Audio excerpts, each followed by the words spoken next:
Baby, away tayo. O ano anak, puro bebe time na lang? Di ba may exam ka pa bukas?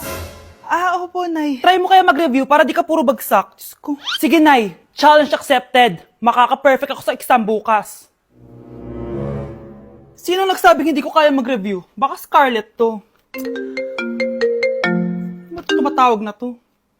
Oh, bakit, Bes? Nagre-review ako. May bago akong chika. Importante ba yan? Importante. So, eto na nga. Go, Tess! Spill the tea! Ano nangyari? 1 hour later. O siya, sige na, te. Magre-review na talaga ako. Storbo. Saan na ba ako? X, Y... Hala, break na sila. Ano nangyari? 1 hour later. Mag-review na nga ako.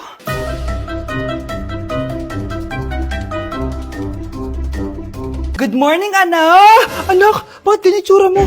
Hanay, nag-review ako buong gabi. Akala ko puro numbers lang yung math.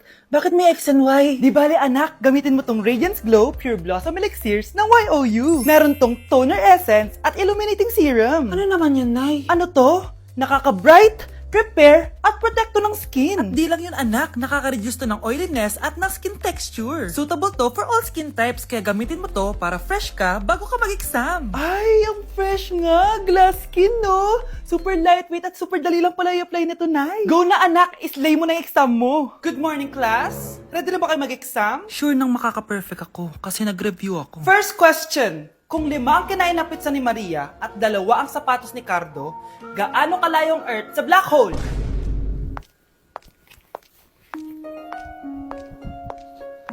Hindi man lumabas ang mga nireview ko, ang importante, maganda ako. Anak! Umagang-umaga, cellphone agad hawak mo? Tignan mo ito napanood ko. Huwag mag-cellphone agad pagkagising mo sa umaga kasi pinapataas mo lang ang stress levels mo. Ano ba naman yan, Nay? Oh, doktor na may sabi ha. Tigilan mo na yan. Maniniwala pala tayo sa doktor. Sige. Grabe, ang init. Paniligo na nga ako. Nay, may napanood ako, oh. Kung may nagsabi sa'yo na dapat kang maligo araw-araw, isang malaking kasinungalingan yan. Oh, sabi ng doktor, Nay, bawal daw maligo araw-araw. Ba't ka naliligo? Oh, sige, di na ako maliligo. Kung akala mong healthy ang mga prutas, pakinggan mo tong sasabihin ko. Oh, Nay, nagsalita na yung doktor, ha? Huwag ka na kumagat dyan. Pati ba naman prutas? Ay, magmamatcha na lang ako. Kung akala mong healthy ang mga matcha, pakinggan mo tong sasabihin ko. Hala, sabi ng doktor, hindi daw healthy yung matcha, Nay. Huwag mo na inumin yan, ha? Pati matcha bawal. Sinisira mo ang utak mo sa paggamit ng mga betchin. Oh, Nay, sabi ng doktor, sinisira mo daw utak mo. Huwag ka na maglagay niyan. Tama na!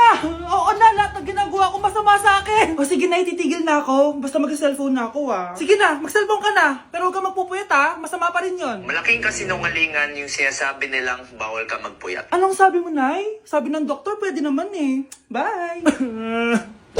Nay, maniligaw ko nga pala. Hi, tita. Ako nga pala si Enzo, ang soon-to-be jowa ni Scarlett. Enzo? Anak, di ba yan yung anak ng mayor? Opo, Nay. Galing mo talaga pumili, anak. Mukhang magkakapera ako, A few moments later. O sige, pumapayag na ako na maging jowa mo tong anak ko. Yes! Pangako, tita, hindi ko papaiyakin si Scarlett. Pwede mo na akong i-kiss. Pops! May bayad ang kiss sa anak ko, ha? Nay, ano na naman yan? Aba, syempre. Ang mahal ng diaper at gatas mo ng bata, tapos libre lang. Ano naman? Tita, magkano po ba? Magkano? Eto price list. Holding hands, 200 pesos. Hug, 300 pesos. Kiss sa kamay, 500 pesos. Kiss sa noo, 700 pesos. Kiss sa lips, 1,000 pesos. At kung makikipag-date kayo sa isa't isa, 3,000 pesos at dapat sagot mo yung bill, ha? 3 hours lang yon. Kung mag-extend ka, pwede naman magbayad ng additional. At bawal tumawad. Pili ka na lang. Ngayong mahal naman, Diyos ko. Ano naman? Business is business. Kailangan ko ma-ROI mga nagastos ko sa'yo. Ito po, tita. Cheque. Unlimited kiss na yan, na. Cheque? Kahit gumawa pa kayo ng 10 anak. 1 million ba to? Ano to? Idedemanda mo ko? Ano ba ginawa ko sa'yo? Oo, ipapademanda kita. Gagawin mo pa akong business mo, ha? Wala ka namang business permit. Tsaka ang mahal naman ng mga presyo mo. Di naman gano'ng kaganda tong anak mo. Teka lang. Joke lang yun eh. Mahilig talaga ako mag-ganon. Isusumbong ko kayo sa tatay ko, Mayor. See you sa kulungan. Kukulong na naman ako. Mga anak ko, I got a new bag! Nay, bumili ka na naman? Ilang araw na tayong walang makain. Tapos inunan pa yan? Nay, nagugutom na ako. Kayong dalawa, wala kayong karapatan magreklamo ha? Anak lang naman kayo ng tatay niyo sa una niyang asawa. Tatawag ko kay tatay. Akin na yung cellphone mo. Hindi mo na ito makukuha sa akin. Ate, natatakot na ako sa kanya. Oh, ito, kumain ka na. Ate, ganito na lang ba talaga buhay natin? Hindi. Hahanap ako ng paraan para makausap si tatay. Love, padala ka naman ng 50,000, oh. Magbabayad kasi ako ng tuition ng mga anak mo. Tapos, ang dami pa nilang pinapabili. Tay, hindi totoo yan! Sinungaling siya! Wala na siya. Akala mo talaga makakasumbong ka? Talagang sinusubukan mo ako, ha? Walang iya ka talaga, tita! Ayan, diyan kayo nababagay. Ikukulong ko kayo dito. Wala akong pake kung ano mangyari sa inyo! Tay, tulungan mo kami. Ate, mamamatay na ba tayo dito? Tiwala lang, Kyle. Kakayanin natin to. Kyle? Ang taas ng lagnat mo. Tita, tulong! Dali natin sa hospital si Kyle! Ang ingay naman ng mga yun. May bago na naman akong bag. Kyle! Delivery po. Salamat naman, dumating na yung bago ko cellphone. Oh, ano pa ginagawa mo dyan? Binayaran ko na to sa online. Tama nga sila. Inuubos mo lahat ng pera ko sa mga luho mo. Ha? Ramon? Umuwi ka? Kukulong ko kayo dito. Wala akong pake kung ano mangyari sa inyo. Grabe ng pinagagawa ng babaeng to. Ginagawang hayop ang mga bata. Ramon, kailangan mo nang umuwi dito. Walang iya talaga yung si Rosa. Lumayas ka na dito, ah. Ayaw ko makita yung pagmumukha mo. Tsaka lahat ng mga pinambibili mo, bayaran mo to sa akin. Tapos na ang maliligayang araw mo. Scarlett? Scarlett? Tay? Kyle! Okay na si Kyle. Buti na lang, agad niya siya nadala dito. Sorry mga anak. Kung alam ko lang, uuwi ako agad. Tay, ang importante, nandito ka na. Yay! Nandito na si tatay! Makakain na ulit tayo ng masarap, ate! Huwag kayong mag-alala anak. Hindi na kayo malalapitan ng babaeng yon. Pangako. Mga anak! Maganda ba? Oh, mawawala ako ng 3 araw, ah. Nay, kailangan ba talaga tumuloy doon? Importante yun, anak. Minsan lang ikasal yung kumare ko, no? Tsaka sa Cebu siya gagawin, di ba? Shala. Basta Nay, mag-ingat ka ha. Oo naman, anak. Huwag ka mag-alala. O siya, naalis na ako. Mga kapatid mo, ah.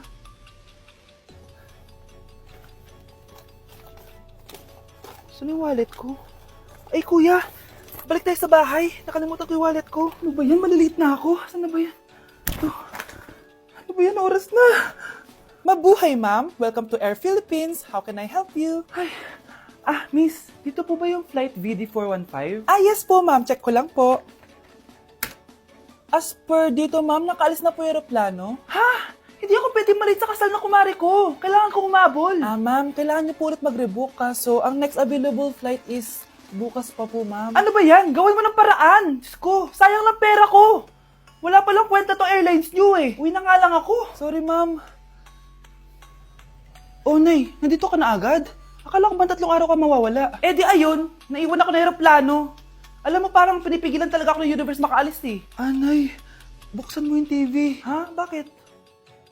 Breaking news! Nandito tayo ngayon sa site kung saan nag-crash ang flight VD415.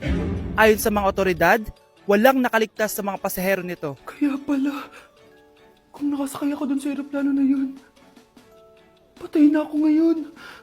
Tay, ano? I-explain mo na sa akin kung bakit nakaburo si nanay, ha? Bakit ka ba naniniwala doon ha? Ang totoo mong nanay, busy. Di ba sinabi ko na to sa'yo? Pero tay! Wala nang pero. Huwag mo akong hintayin magalit, Scarlett. Di mo magugustuhan.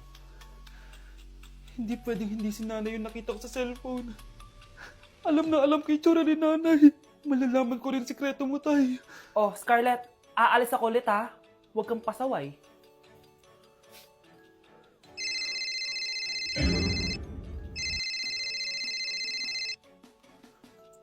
Nasa yung cellphone ko? Hello po. Pwede na po maklaim yung 10 million peso na galing sa insurance ng namatay niyo pong asawa. Insurance? Pasaway ka talaga? Pinatay mo ba si nanay, ha? Para makuha yung insurance niya? Hindi mo naiintindihan, anak. Napakahayop mo! Tatawag ako ng pulis! Itigil mo yan, anak! Nay, buhay ka? Oo, anak. Nagtago ako. Pag nagsumbong ka sa pulis, masisira lahat ng plano namin ng tatay mo. Hindi ko maintindihan. Ano nangyayari? Pinatay ko ang kakambal ng nanay mo. Para maniwala sila na siya talaga ang namatay. At makuha natin ng mga pera sa insurance. Sawang-sawa na ako sa buhay na to! Marami akong pangarap, anak! Gusto ko na gumanda yung buhay natin! Naririnig niyo ba yung mga sarili niyo, ha? Hindi ba kayo natatakot sa mga pinaggagawa niyo? Kung yayaman tayo sa maling paraan at sa paraan na magtatago ka sa pulis, Nay, itigil niyo na to, please! Please lang! Nay, kamusta na po kayo ni tatay? Eto anak, okay naman. Ikaw, kamusta ka na? Eto Nay, malapit na ako matapos ng college. Sana paglabas niyo ni tatay, marami na akong ipon. Huwag kang mag-alala anak, konti panahon na lang. Magkakasama ulit tayo ng tatay mo. See you, Nay. Miss ko na kayo. See you soon, anak. If you're a toy, then you're in luck. It's okay, don't be afraid to drop. Really knows her stuff. Do, you know it's good for you. The dog is gonna help. Bes, bakit ka absent kahapon? May pinuntahan kasi ako, Bes. Ano yan? Ba't mo tinatakpan yung bibig mo? Mabaho ba yung hinga mo? Ano kasi Hala, naka-braces na si Scarlett! Kaya siguro absent siya kahapon. Bes, magkano yung braces mo? Di ba mahal yan? Rich kid ka siguro. 5K lang to, pero naka-promo kasi sila, kaya 3K na lang. Ako na rin nag-change ng rubber kasi kamahal man.